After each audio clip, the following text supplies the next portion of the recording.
to fail, but what we're seeing now with GE and Citi and Time Warner is more like too big to survive.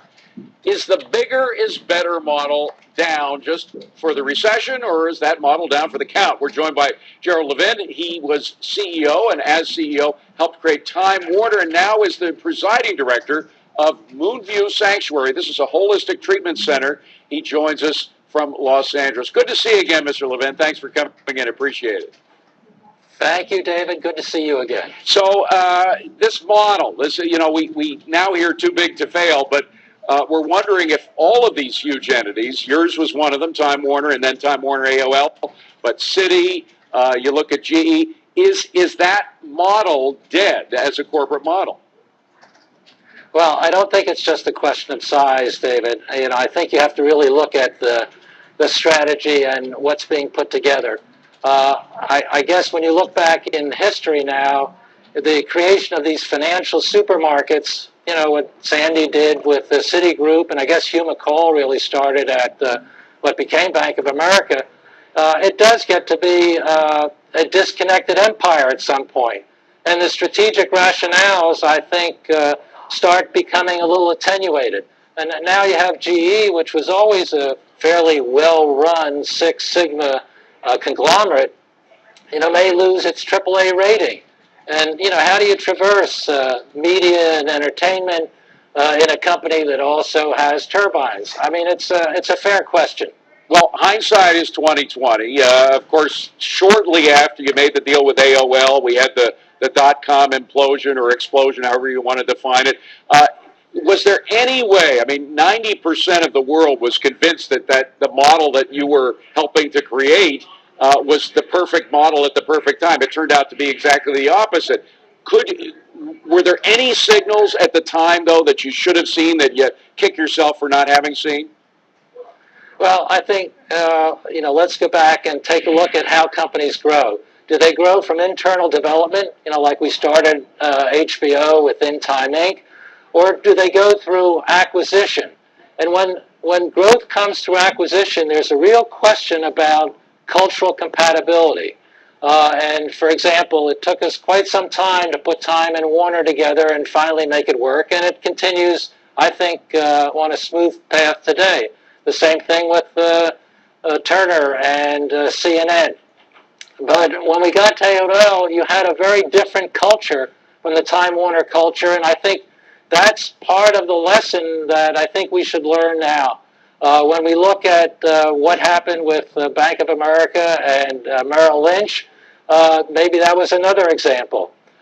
You have to be really careful about your strategy. And the last thing I would say, or the other comment I would make, David, is that a lot depends on the divisional management.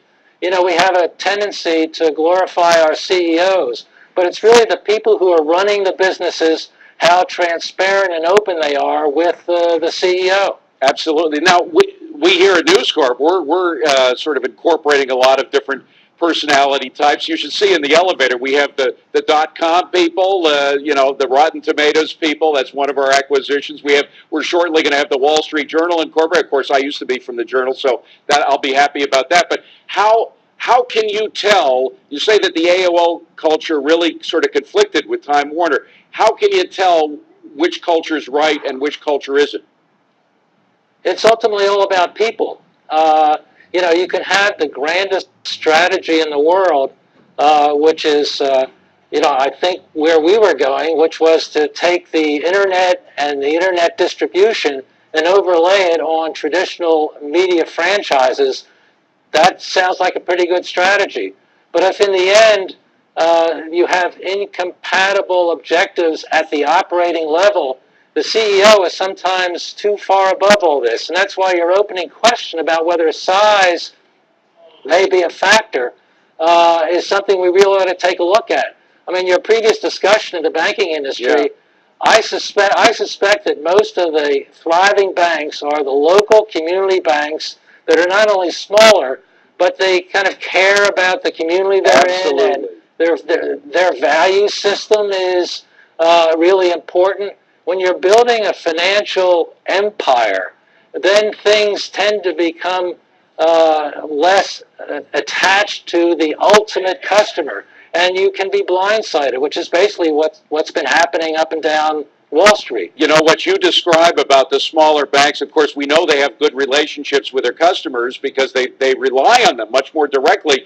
But that's why Wilbur Ross, people who have capital, who are looking around right now saying, gee, you know, there might be some bargains out there, are looking for the small banking institutions, the ones that do have that very special relationship with a customer that's going to last over time, that whenever you have a bump in the road, you know it will last over that bump. Hey, and the CEOs who run those companies kind of get in there. There's a human touch with not only the customers and the community, but you know the people who are in the company. You know, it's kind of the ability to walk around. When you have a couple 100,000 employees in diverse businesses, then it's a little hard to have a hands-on approach. You know, a lot of this started with the conglomerate movement. You know, I guess with people like Harold Janine and IT&T and Charlie Bluedhorn at Gulf and Western, Royal Little. These are all people I actually interacted with as a youngster, and they had this view that you can get a lot of leverage out of having different businesses under the same umbrella to take care of the economic cycles. And I think today we see that may not be the case. People should stick to their knitting, stay where intuitively they have a grasp of the marketplace. Well, Jerry, your knitting is now what you're wearing. What you see is what you get with Jerry Levin right now, the Moonview Sanctuary. How's it doing? It's doing fine. Having gone from a company with 90,000 employees to one that has 12, but a lot of interesting practitioners, I love it because we're in the healing business. I'm dealing directly with everyone. We're affecting the stories of people's lives and not just fictional stories. So it's been very satisfying and a lot of meaningful activity for me. And by the way, this is a suggestion that people do have next chapters in their lives. And when their identity gets stripped, as we see with so many unfortunate activities now, there may be a renewal that can occur. That's the hope that, and the message I would deliver to so many people who are losing their assignments and their jobs. Maybe it's time to refocus, reframe your interest in your family, in your true identity, you know, who you want to be, what your purpose is. That's kind of an important message of hope. And maybe some of them will come to Moonview for a little downtime to try to get things together. Jerry Levin, we got to leave it at that. Great to see you again. Thanks so much for being here. Thank you, David. Nice to see you.